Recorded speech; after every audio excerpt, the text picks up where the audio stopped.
গত ১৫ বছর ধরে ভারতকে মনে রাখার মতো যা যা দেওয়া হয়েছে, আসুন দেখে নেই সেই তালিকা।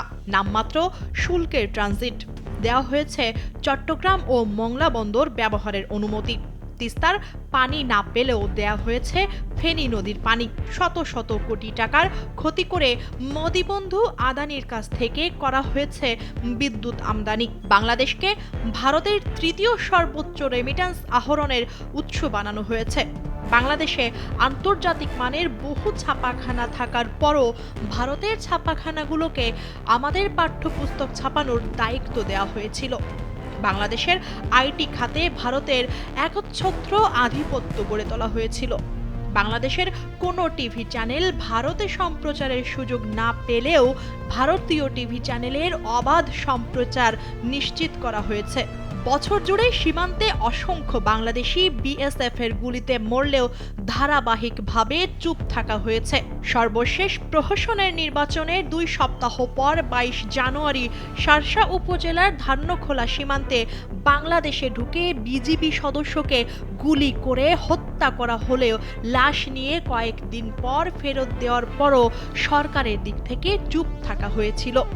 এ ধরনের দেয়ার তালিকা শেষ করতে হলে দিন গড়িয়ে রাত পার হয়ে যাবে, কিন্তু এভাবে একপাক্ষিক দেওয়াতে কি আর সম্পর্ক গড়ে ওঠে? রাষ্ট্রীয় সম্পর্ক তো গিভ অ্যান্ড টেক পলিসি। সেই পলিসিতে ভারত কতটা এগিয়ে? অধীনতা আর মিত্রতা একসঙ্গে যায় না। সমান মর্যাদার দুজনের মধ্যে বন্ধুত্ব হয়, মিত্রতা হয়, অধীনতামূলক মিত্রতা হয় না। ভারত আর বাংলাদেশ ২ অকৃত্রিম বন্ধু দেশ। তাদের মধ্যে ঐতিহাসিক মিত্রতা আছে, একথা আমরা শুনে এসেছি, পড়ে এসেছি। কিন্তু ছাত্র জনতার অভ্যুত্থানে ৫ আগস্ট আওয়ামী সরকারের পতনের পর থেকে এখন পর্যন্ত বাংলাদেশের অভ্যন্তরীণ বিষয় নিয়ে ভারতের গণমাধ্যম থেকে শুরু করে দেশটির দায়িত্বশীল নেতাদের যে প্রতিক্রিয়া দেখা যাচ্ছে, তাতে প্রশ্ন উঠছে, এই ২ দেশের মধ্যে আসলেই কি মিত্রতা ছিল? যদি থেকেও থাকে, তাহলে সেই মিত্রতা কি রাষ্ট্রের সঙ্গে রাষ্ট্রের মিত্রতা, নাকি হিন্দুত্ববাদী দল বিজেপি শাসিত ভারত রাষ্ট্রের সঙ্গে বাংলাদেশ নামক রাষ্ট্রের শাসক দল আওয়ামী লীগের মিত্রতা ছিল? রাষ্ট্রের সঙ্গে রাষ্ট্রের যে বন্ধুত্বপূর্ণ সম্পর্ক, তা কি আদৌ ভারত বাংলাদেশের মধ্যে ছিল বা আছে? বাংলাদেশের ক্ষমতাচ্যুত আওয়ামী লীগের কর্মী সমর্থকেরা সব ধরনের রাখ ঢাকের পর্দা কিন্তু সরিয়ে দিয়েছে। ভারতের বিজেপি সরকার তো বটেই, পশ্চিমবঙ্গের ক্ষমতাসীন তৃণমূল কংগ্রেস নেত্রী মমতা বন্দ্যোপাধ্যায় সহ দেশটির বিজেপি বিরোধী নেতারাও বুঝিয়ে দিয়েছেন, তারা অধীনতামূলক মিত্রতা নীতির নিরিখেই বাংলাদেশকে দেখেন। ভিয়েনা কনভেনশনের ২২ নম্বর ধারা লঙ্ঘন করে আগরতলায় বাংলাদেশের উপ হাই কমিশনে হামলা চালিয়েছে হিন্দুত্ববাদী সংগঠন হিন্দু সংঘর্ষ সমিতি। মুম্বাইয়ে বাংলাদেশের উপ হাই কমিশনের কাছাকাছি বিশ্ব হিন্দু পরিষদের আয়োজন কয়েকশো লোক বিক্ষোভ করেছেন। বাংলাদেশিদের ত্রিপুরা রাজ্যের কোনো হোটেলে থাকতে দেওয়া হবে না বলে ঘোষণা দিয়েছে all Tripura hotel and restaurants owner association. অথচ আওয়ামী লীগ যতদিন ক্ষমতায় ছিল ততদিন দলটির নেতাদের ভাষ্য শুনে বিশ্বাস করে এসেছি এবং এখনো এটাই বিশ্বাস করতে চাই, ভারত আমাদের অকৃত্রিম বন্ধু। ২০১৯ ২৪ মে সে সময়কার পররাষ্ট্রমন্ত্রী আব্দুল মোমেন বিবিসিকে বলেছিলেন, বন্ধুত্ব থাকলে বন্ধু কখনো অপর বন্ধুর অনিষ্ট করে না। ভারত সরকার আমাদের বন্ধু, আমাদের কোনো অনিষ্ট করবে বলে মনে করি না। সাল ২০২২ অগাস্ট ২১ সেই একই ব্যক্তি বলেছিলেন, আমি ভারতে গিয়ে বলেছি শেখ হাসিনাকে টিকিয়ে রাখতে হবে।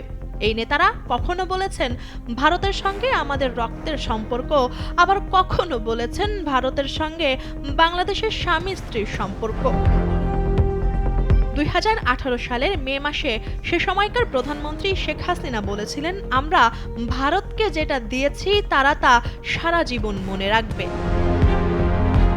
দৃঢ়ভাবে প্রতিষ্ঠিত জনধারণা হলো শেখ হাসিনার পতনকে ভারত ভালোভাবে নেয়নি, খারাপভাবে নিয়েছে, কিন্তু সেই খারাপভাবে নেওয়ার মাত্রা যে কতখানি গভীর তা প্রতিনিয়ত স্পষ্ট হচ্ছে। শেখ হাসিনাকে দিল্লি আশ্রয় দেওয়ার মধ্য দিয়ে জানিয়ে দিয়েছে শেখ হাসিনা দিল্লির মিত্র। এরপর তারা বাংলাদেশিদের ভিসা বন্ধ করার মধ্য দিয়ে গোস্বা প্রকাশ করেছে।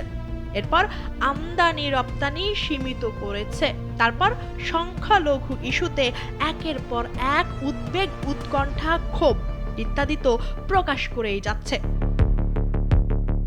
কিন্তু দক্ষিণ এশিয়ার মুরব্বী হিসেবে ভারতকে বুঝতে হবে, বাংলাদেশের শেখ হাসিনার পুনঃপ্রতিষ্ঠার ক্ষীণতম সম্ভাবনাও নেই।